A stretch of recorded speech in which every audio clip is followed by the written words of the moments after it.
A motion was adopted in the Northern Ireland Assembly calling on the UK government to meet its obligations under the Withdrawal Agreement. The members of the Legislative Assembly also agreed that Westminster should ensure strict and full implementation of the Northern Ireland Protocol, prioritise peace and stability, and work towards a future economic partnership with their EU counterparts.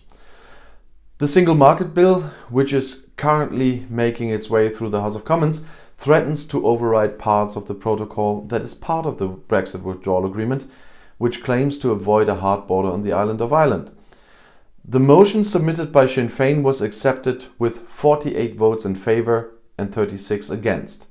It was supported by the SDLP, Alliance and other smaller parties, but rejected by the DUP and the Ulster Unionist Party, the UUP.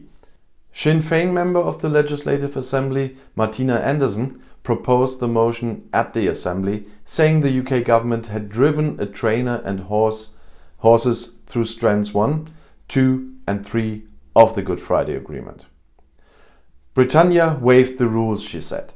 The Northern Ireland Protocol was an ugly compromise that mitigated the worst effects of Brexit, she said, adding that it reflects the extent of the damage that this Brexit mayhem has caused to lives and livelihoods, and that it would be just breathtaking. She said UK ministers had shown an interest in lighting a bonfire under hard-won riots and urged the EU and Irish government to stand firm in defending the peace process to the increasingly reckless actions of the country-opposed British government. The Good Friday Agreement is an agreement dated back to April 10th, 1998 between the government of the Republic of Ireland, the government of the United Kingdom and the parties in Northern Ireland. With the Good Friday Agreement, the violent phase of the Northern Ireland conflict since the 1960s ended and turned into a search for political consensus.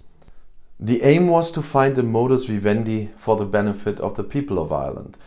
Although there were still individual acts of violence after the Good Friday Agreement, these no longer had any support from the population and no longer escalated. The agreement was confirmed in separate referendums in the Republic of Ireland and Northern Ireland.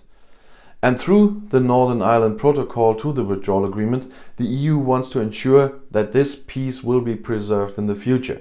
The British government is currently endangering this peace by breaking international law through its internal market bill. However, DUP member of the Legislative Assembly, Paul Given, said the protocol was an instrument to punish the people in Northern Ireland and the UK, and an instrument being exploited by the EU and our predatory neighbours in the Republic of Ireland.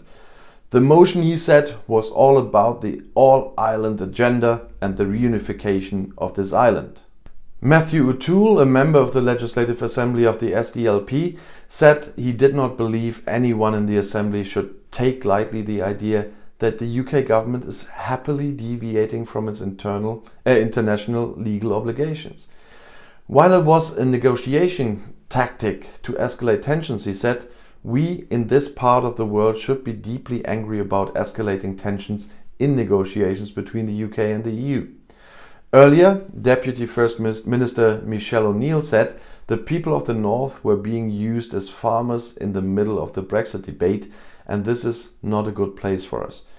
It was in everyone's interest to minimize trade disruption, and she and the First Minister wanted smooth trade from north to south and east to west and would work to make that happen.